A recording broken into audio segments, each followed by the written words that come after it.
بچی جب تک اپنے ماں باپ کی پرورش میں رہتی ہے وہ ماں باپ کے لیے ذریعہ نجات ہوتی ہے، بخشش کا سامان ہوتی ہے، لیکن وہی بچی جب شادی والی ہو جاتی ہے تو وہ شوہر کے لیے نجات کا ذریعہ ہوا کرتی ہے، اور وہی جب بچی جب ماں بن جاتی ہے تو اپنے بچوں کے لیے نجات کا ذریعہ ہوا کرتی ہے۔ میرے آقا فرماتے ہیں ماں باپ کی خدمتیں کرو، جنت ان کے قدموں کے نیچے۔ میرے آقا نے یہ نہیں فرمایا کہ ماں اگر متقیہ ہے تو اس کے قدموں کے نیچے جنت ہے۔ میرے سرکار نے یہ نہیں فرمایا کہ ماں اگر پرہیزگار ہے تو اس کے قدموں کے نیچے جنت ہے۔ ماں جیسی بھی ہو بیٹے کی جنت اسی کے قدموں کے نیچے ہے۔ میرے آقا علیہ تحیۃ و ثناء ارشاد فرماتے ہیں لوگوں سنو، تم اپنے ماں باپ کی خدمتیں کرنا، کبھی ان کی شان میں گستاخیاں مت کرنا، ہمیشہ ان کی دعائیں حاصل کرنا، کبھی ان کے لیے بد دعائیں حاصل کرنے کی کوشش مت کرنا، ورنہ جیسے ایک نبی کی دعا امتی کے لیے رد نہیں کی جاتی ہے، اسی طریقے سے ماں باپ کی دعائیں بچوں کے لیے کبھی رد نہیں ہوتی ہیں۔ اور والدین کی بھی تمنا ہونی چاہیے، پروردگار اگر تو نے مجھے اولادیں دی ہیں تو ان اولادوں کو ہمارے لیے فرما بردار بنا، ہمارے لیے فرما بردار بنا۔ اے خداوند قدوس ان کو کبھی میرا غدار مت بنانا، اور ان کو کبھی میری بارگاہ کا گستاخ مت بنانا۔ اگر ماں باپ کی دعائیں ہیں تو انشاءاللہ الرحمن وہ دعائیں ضرور رنگ لائیں گی، اس لیے کہ جب ماں باپ کی دعائیں بچے کے لیے اللہ رب العزت قبول کر لیا کرتا ہے تو ان کی یہ دعا بھی رد نہیں ہو سکتی ہے۔ میرے آقا علیہ تحیۃ و ثناء ارشاد فرماتے ہیں جس نے اپنے ماں باپ کا چہرہ محبت کے ساتھ دن بھر میں ایک مرتبہ دیکھا، خداوند قدوس اسے ایک حج مبرور کا ثواب عطا فرماتا ہے۔ حج مبرور جانتے ہیں کسے کہتے ہیں؟ حج مبرور اسے کہتے ہیں وہ حج جو رب کی بارگاہ میں قبول ہو چکا ہو۔ آج 3 لاکھ 4 لاکھ 5 لاکھ لگا کر کے جانے والا وہ حاجی اپنے آپ کو یہ نہیں کہہ سکتا کہ میرا حج رب کی بارگاہ میں قبول ہو چکا ہے، لیکن سرکار نے اس کے مقبولیت کی ایک نشانی بیان فرمائی ہے کہ جانے والا کتنا بڑا خطا کار ہو، کتنا ہی پاپی کیوں نہ ہو، کتنا ہی بڑا گنہگار کیوں نہ ہو، لیکن آنے کے بعد اس سے بہتر ہو جائے تو سمجھ لو اس کا حج رب کی بارگاہ میں قبول ہو چکا ہے۔ حجر اسود جو ایک جنتی پتھر ہے، پورا پتھر کالا ہو چکا ہے، بس تھوڑی سی سفیدی اس کی باقی ہے۔ میرے آقا علیہ تحیۃ و ثناء نے اسے چوما، اس لیے میرے سرکار نے ارشاد فرمایا یہ گناہوں کو جذب کرتا ہے۔ جانے والے حجاج کرام جو بھی جاتے ہیں، میرے آقا فرماتے ہیں جب اس حاجی کی واپسی ہوتی ہے تو ایسے ہو جاتا ہے وہ جیسے ابھی ماں کے شکم سے بچہ پیدا ہوا ہو، اس طریقے سے اس کی شان ہو جایا کرتی ہے، اس طریقے سے وہ ہو جایا کرتا ہے۔ لیکن وہی حجر اسود جو حضرت آدم سے لے کر کے اور اب تک کے وہ گناہوں کو جذب کرتا رہا، لوگوں کے گناہوں کو جذب کرتے کرتے کالا ہو چکا ہے، ذرا سی اس کی سفیدی باقی ہے۔ اب جانے والا جو بھی نیت کر کے جاتا ہے، وہ چاہے سدھرنے کی نیت کر کے جاتا ہے، اگر بگڑنے کی نیت کر کے جاتا ہے اور حجر اسود کو چومتا ہے تو چومنے کے بعد اس جانے والے حاجی کے گناہوں کو کھینچتا نہیں بلکہ واپس سپلائی کر دیتا ہے۔ آنے کے بعد اس کا حال یہ ہوتا ہے کہ جس حالت میں وہ گیا تھا جب واپس آیا تو بگڑ کر کے آیا ہے، اس کے گناہوں کو جذب نہیں کیا حجر اسود نے بلکہ واپسی سپلائی کر دیا ہے۔ اب آنے کے بعد اس کا حج کرنا اور نہ کرنا سب کچھ بیکار ہو چکا ہے، اس کے گناہ جذب نہیں ہوئے ہیں۔ نبی کونین صلی اللہ علیہ وسلم کے زمانے میں، جس زمانے کو میرے آقا نے ارشاد فرمایا خیر القرون قرنی، سب سے بہتر زمانہ میرا زمانہ ہے، اس زمانے کو میرے آقا علیہ تحیۃ و ثناء نے ارشاد فرمایا۔ اس وقت بھی میرے نبی سے حاسدین، حسد کرنے والے اس وقت بھی زمانے میں تھے، جو میرے مصطفیٰ کے سامنے جب حاضر ہوتے تو نبی کونین صلی اللہ علیہ وسلم کی بارگاہ میں عرض کرتے یا رسول اللہ آمنا و صدقنا، ہم آپ پر ایمان لائے، آپ کی تصدیق کرتے، آپ کو ہم دل سے مانتے ہیں، نبی ہیں آپ۔ لیکن جب میرے آقا کی بارگاہ سے واپس ہٹتے تو نبی کی توہین کیا کرتے تھے، میرے نبی نے انہیں منافقین کا درجہ دیا۔ مسجد نبوی کے منبر پہ میرے سرکار کھڑے ہوتے ہیں اور اس کے بعد ارشاد فرماتے ہیں اے فلاں اخرج من المسجد لانک منافق، اے فلاں تو نکل جا میری مسجد سے اس لیے کہ تم منافق ہے۔ میرے سرکار اس کے دل کے حالات کو جاننے والے ہیں، میرے مصطفیٰ ان کے دل کے ارادوں کو جاننے والے ہیں۔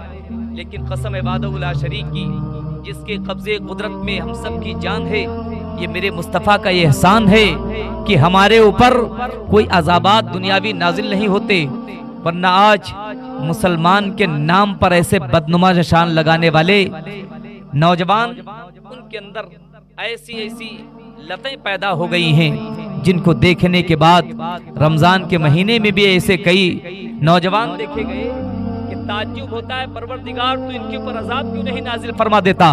لیکن یہ رب کا وعدہ ہے میرے محبوب، تمہاری امت پہ کوئی دنیاوی عذاب نازل نہیں ہوگا، جو بھی ہوگا فیصلہ میدان محشر میں ہوگا۔ ورنہ آج نوجوان کتنے گھر ایسے ہیں مسلمانوں کے جو باپ پتا چلا کہ شراب کی حالت میں ہے، وہ بچوں کے حالات ایسے ہیں کہ ان بچوں کی پرورش کرنے والا کوئی نہیں ہے، اس کے پاس اتنا ذریعہ معاش بھی نہیں ہے، وہ اتنا کما بھی نہیں پاتا ہے، وہ اپنا خرچ چلائے، وہ میکدے سے شراب کی بوتلیں خریدے یا ان بچوں کی پرورش کرے۔ حالات ایسے ہیں، پتا چلتا ہے کوئی اسمیک میں لگا ہوا ہے، اپنی زندگیاں برباد کر رہے ہیں، گانجا، بھانگ، افیم، چرس، مرفیہ، دنیا بھر کی جتنی نشے آور چیزیں ہیں، ایسا لگتا ہے کہ سب ان مسلمان کہلانے والے اپنے اوپر بدنما نشان لگانے والوں ہی کے حصے میں سب آ گئی ہیں۔ افسوس ہوتا ہے، تعجب ہوتا ہے میرے پیارے، عمل سے زندگی بنتی ہے، جنت بھی جہنم بھی، یہ انسان اپنی فطرت میں نہ نوری ہے نہ ناری ہے۔ حضرت عمر رضی اللہ تعالیٰ عنہ کے زمانے میں میرے آقا علیہ التحیۃ والثناء کے بعد حضرت صدیق اکبر کا دور آتا ہے، حضرت صدیق اکبر کے بعد حضرت عمر فاروق اعظم کا دور آتا ہے۔ حضرت عمر فاروق اعظم امیر المومنین ہیں، آپ کے اصول، آپ کے روزانہ کے معمولات تھے، نماز عشاء کے بعد آپ مدینے کی گلیوں میں ٹہلا کرتے تھے اور ٹہل کر کے اس چیز کا پتہ لگاتے تھے کہ کوئی ایسا گھر تو نہیں جس گھر میں چولہا نہ جلا ہو، اگر میدان محشر میں خدا بند قدوس نے مجھ سے اس کا حساب لے لیا تو میں جواب کیسے دوں گا۔ ایسے حضرت عمر رضی اللہ تعالیٰ عنہ ایسے حالات کو دیکھا کرتے تھے، پتہ لگاتے تھے کہ کوئی ایسا ہو جس کی میں مدد کروں، کوئی ایسا ہو جس کی میں امداد کروں۔ حضرت عمر فاروق اعظم رضی اللہ تعالیٰ عنہ گلیوں میں گھوم رہے ہیں، جب تک کہ ماں اور بیٹے کی کچھ آواز سننے میں آپ کو ملتی ہے۔ ماں، اس گھر میں صرف ماں تھی اور ایک بیٹی تھی، غریب گھرانہ تھا، ان کے گھر میں ایک جانور تھا، اسی کے دودھ سے ان کا گزارا ہوا کرتا تھا۔ حضرت عمر فاروق اعظم نے مسجد نبوی کے منبر سے اعلان فرمایا کہ آج کے بعد مدینے میں اب کوئی دودھ میں پانی ملا کر کے بیچ نہیں سکتا ہے۔ حضرت عمر فاروق اعظم نے اعلان فرمایا، یہ اعلان پورے مدینے والے لوگ سنتے ہیں اور سننے کے بعد ہر ایک عمل کرنے کی کوشش کرتے ہیں۔ ماں اور بیٹی ہے، رات کی تنہائی ہے، رات کی تاریکی میں ماں اور بیٹی آپس میں بات کر رہی ہیں۔ ماں نے بیٹی سے کہا، بیٹی یہ دودھ نکلا رکھا ہوا ہے، اس میں تو پانی ملا دے۔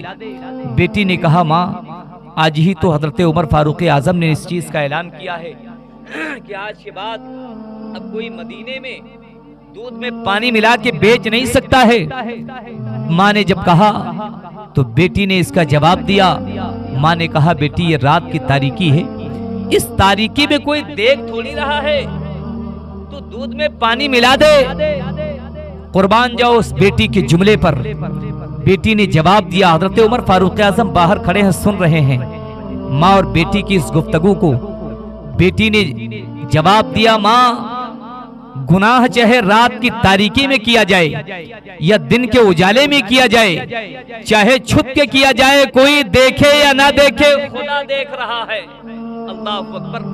حضرت عمر فاروق اعظم نے جب یہ اس بیٹی کا جملہ سنا اور سننے کے بعد آپ وہاں سے ہٹتے ہیں، نماز فجر کا وقت ہو جاتا ہے۔ آپ نے نماز فجر مسجد نبوی میں ادا کی۔ ادا کرنے کے بعد سیدھے اسی گھر کے دروازے پر پہنچتے ہیں۔ باہر سے آپ نے کھنڈی کھٹکھٹائی، اندر سے آواز آئی، کون؟ حضرت عمر فاروق فرماتے ہیں، میں عمر ہوں۔ ماں ڈر جاتی ہے، دروازہ کھولتی لیکن ڈر جاتی ہے، سہم جاتی ہے۔ عورتوں کا دل تو ایسے کمزور ہوتا ہے۔ ماں نے سوچا کہ ایسا نہ ہو حضرت عمر مجھے جیل کی سلاخوں میں ڈال دیں۔ جیسے حضرت عمر نے دیکھا، آپ نے ارشاد فرمایا، ماں وہ بیٹی کہاں ہے؟ ذرا اس سے میں ملاقات کرنا چاہتا ہوں۔ حضرت عمر فاروق اعظم فرماتے ہیں ماں نے فوراً بیٹی کو بلایا۔ بلانے کے بعد ماں اور بیٹی جب آمنے سامنے ہوتی ہیں، آپ نے ارشاد فرمایا میرا ایک بیٹا ہے جو بالغ ہو چکا ہے، جوان ہو چکا ہے، شادی کے قابل ہو چکا ہے، میں تمہاری بچی کے ساتھ اپنے بیٹے کا رشتہ کرنا چاہتا ہوں۔ حضرت عمر فاروق اعظم کے سامنے وہ بچی تو کچھ نہ بول سکی، لیکن ماں نے کہا کہ یہ رشتہ مجھے منظور ہے۔ جب آپ اس نے منظور کر لیا، حضرت عمر فاروق اعظم رضی اللہ تعالیٰ عنہ ارشاد فرماتے ہیں کہ قسم وحدہ لا شریک کی، جس کے قبضے قدرت میں میری جان ہے، جب تک دنیا میں ایسی بیٹیاں زندہ ہیں کبھی اسلام کا خون نہیں ہو سکتا ہے، اسلام کی آبرو کہیں نے کبھی نہیں لٹ سکتی ہے۔ اس لیے ان کے دل میں خوف الہی بیٹھ چکا ہے کہ میرے گناہوں کو کوئی دیکھے یا نہ دیکھے، خدا دیکھ رہا ہے۔ حضرت عمر فاروق اعظم نے اس بچی سے اپنے بیٹے کا رشتہ کیا۔ رشتہ کرنے کے بعد اپنے گھر لے جاتے ہیں اور آپ نے ارشاد فرمایا بیٹی تو میری بہو بھی ہے، میری بیٹی بھی ہے، اور میرے گھر میں کوئی زیادہ کام نہیں ہے۔ میری عدالت کی کرسی پر بیٹھنے سے پہلے تیری ایک ذمہ داری یہ ہے کہ جب میں عدالت کی کرسی پہ بیٹھوں اس سے پہلے کچھ میرے لیے ناشتے کا انتظام کر دیا کرنا، اور جب کرسی پہ بیٹھ جاؤں تو تم کو میرے پاس کھڑے ہو کر کے اس چیز کی یاد دلانا ہے کہ عمر جو فیصلہ تم کر رہے ہو یہ فیصلہ کوئی دیکھے یا نہ دیکھے، خدا دیکھ رہا ہے، تاکہ عمر سے کوئی خطا ایسی نہ ہو جائے جو کہیں غلط فیصلہ مجھ سے ہو جائے، میدان محشر میں میری پکڑ اس سے ہو۔ اس لیے تمہاری بس یہی ایک ذمہ داری ہے اور میرے لیے کوئی کام نہیں ہے۔ قربان جاؤ اس بیٹی کے جملوں پر۔ اللہ رب العزت کا خوف جس کے دل میں ہوا کرتا ہے اس کے لیے محبتیں اس وقت بھی تھی، آج بھی یہ قیامت تک کے رہیں گی۔ میرے آقا علیہ تحیۃ و ثنا کے وصال میرے سرکار کا جہاں گنبد خضرا ہے، میرے سرکار کے سینے اقدس کے سامنے حضرت صدیق اکبر رضی اللہ عنہ کا سر انور ہے، اور آپ بھی اسی میں دفن ہیں۔ آپ کی بیٹی ایک نکاح میں ہے میرے آقا کے، حضرت عائشہ صدیقہ رضی اللہ عنہ، وہ میرے سرکار کے نکاح میں ہیں۔ تو جب تک کہ باپ اور آپ کے شوہر نامدار اس گنبد خضرا میں رہے تب تک حضرت عائشہ جب بھی جایا کرتی تھی اپنے آپ کے چہرے پہ حجاب نہیں رہا کرتا تھا، لیکن جب اس میں حضرت عمر فاروق اعظم پہنچتے ہیں، آپ بھی اسی گنبد خضرا میں دفن ہیں۔ جب آپ پہنچ جاتے ہیں اس کے بعد حضرت عائشہ جب جایا کرتی تھی، وہی حجرے عائشہ ہے جہاں پہ میرے سرکار کا گنبد خضرا ہے، تو حضرت عائشہ جب جایا کرتی تھی تو اپنے چہرے پہ حجاب ڈال کر کے اس کے بعد جایا کرتی تھی۔ اس سے پتہ یہ چلا اسلام میں پردہ اس وقت بھی تھا، آج بھی ہے اور قیامت تک کے رہے گا۔ شادیوں کے موقع سے جیسے آج نوجوانوں کا ذہن بن چکا ہے، یا کچھ ایسے بچلن منچلے لوگ ہیں جن کا یہ ذہن بن چکا ہے، وہ یہ سمجھتے ہیں کہ شادیوں میں صرف طوائفوں کا نچانا ہی یہی سب سے بڑی شادی کی خوشی ہے۔ میرے پیارے رقص جسے کہتے ہیں وہ زمانے رسالت میں بھی حرام تھا، آج بھی حرام ہے اور قیامت تک کے حرام رہے گا۔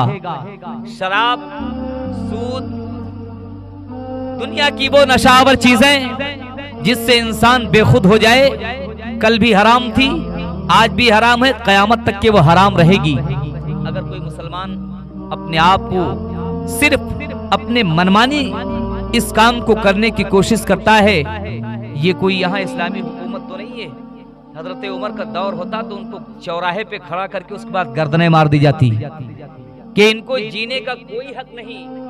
جو نبی کی شریعت کا خون برسر عام کرتا ہو اسے دنیا میں جینے کا کوئی حق نہیں۔ اس لیے میرے پیارے آج مختصر سی محفل ہے، بیان تو بہت ہوتے ہیں، ہمیشہ ہوتے رہتے ہیں، ہفتے میں کچھ ہی راتیں خالی ہوتی ہیں جو سونے کی ملتی ہیں، لیکن چاہے وہ انوار اقرار صاحبان ہوں یا اور اس کے علاوہ بہت سے علماء کرام ہیں، اس چیز کا پیغام دیتے ہیں کہ لوگوں ایک ذہن بنا کے رکھو، جب بھی اپنے بچے کی شادی کرو یا بچیوں کی شادیاں کرو، ایسے موقعوں پر ایسی خرافاتوں سے محفوظ رہو جن کے شریعت نے اجازت نہیں دی ہے۔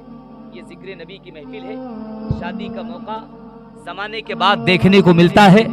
ماں باپ کی آرزویں ہوتی ہیں, تمنائیں ہوتی ہیں, زندگی بھی کئی طرح کی ہوتی ہے نا. یہ تو بہت زمانے کے بعد ایسا موقع آتا ہے. زندگی ایک ایسی بھی ہوتی ہے جو صرف ماں کے شکم تک ہی محدود رہتی ہے. یعنی بچہ جب پیدا ہوتا ہے تو ماں کے شکم سے مر کے اس کے بعد پیدا ہوتا ہے. وہ بھی ایک بچہ ہے, اس کی بھی زندگی ہے, لیکن صرف ماں کے شکم تک محدود ہے. ایک زندگی وہ بھی ہے جو دنیا میں آنے کے بعد بچہ چند سانسیں لیتا ہے, دم توڑ دیتا ہے. ایک زندگی وہ بھی ہے, 1 گھنٹے کا وقت اسے ملتا ہے, پھر دنیا میں آنے کے بعد وہ چلا جاتا ہے. ایک زندگی وہ بھی ہے جو 1 مہینے کا وقت ملتا ہے, پھر اس کے بعد دم توڑ دیتا ہے. کسی کی 30 سالہ, کسی کی 35 سالہ, کسی کی 40 سالہ, کسی کی 50 سالہ. زندگیاں تو 2-2 ہزار برس کی ہوئی ہیں, لیکن آخر میں کیا ہے, موت ہے. بچہ جب 20 سال 22 سال کراس کرتا ہے تب اس کی شادی کا وقت آتا ہے. یہ بھی میرے نبی کا یہ احسان عظیم ہے کہ یہ زندگی بھی اگر ملی ہے تو میرے مصطفیٰ کے صدقے توسل سے ملی ہے, اور اس کے شادی کے جو دن آئے ہیں یہ بھی میرے نبی کے صدقے توسل سے ملے ہیں. شادی میرے آقا ارشاد فرماتے ہیں, النکاح من سنتی فمن رغب عن سنتی فلیس منی. شادی کرنا یہ میری سنت ہے, اور جس نے اس سے اعتراض کیا وہ مجھ سے نہیں. میرے آقا نے اپنی ناراضگی کو ظاہر فرمایا ہے. اگر میرے سرکار نے اسے جائز قرار نہ دیا ہوتا تو انسان جیسے ایک جانور اپنی زندگی گزارتا ہے, اسی طریقے سے انسان کی زندگی گزرتی, نہ جائز نہ ناجائز نہ حرام نہ حلال, کسی چیز کی تمیز نہ ہوتی. لیکن یہ تو احسان ہے میرے آقا کا علیہ التحیۃ والثناء کا کہ سرکار نے ہمیں وہ عطائیں عطا کی ہیں. ہم اگر ان کا شکریہ ادا کرنا چاہیں تو اپنی پوری زندگی نہیں ادا کر سکتے ہیں. اس لیے میرے پیارے, ہمیں اگر زندگی ملی ہے تو اپنے نبی کے اصول پہ گزارنے کی کوشش کریں. انشاءاللہ الرحمن ہماری زندگی بھی کامیاب رہے گی. حضور تاج الشریعہ علیہ رحمت و رضوان فرماتے ہیں کہ جب سب کچھ میرے نبی کے صدقے میں ملا ہے تو یہ زندگی بھی نبی کے اصول پہ گزرنی چاہیے. زندگی بھی نبی کے اصول پہ گزرنی چاہیے. 2-3 شعر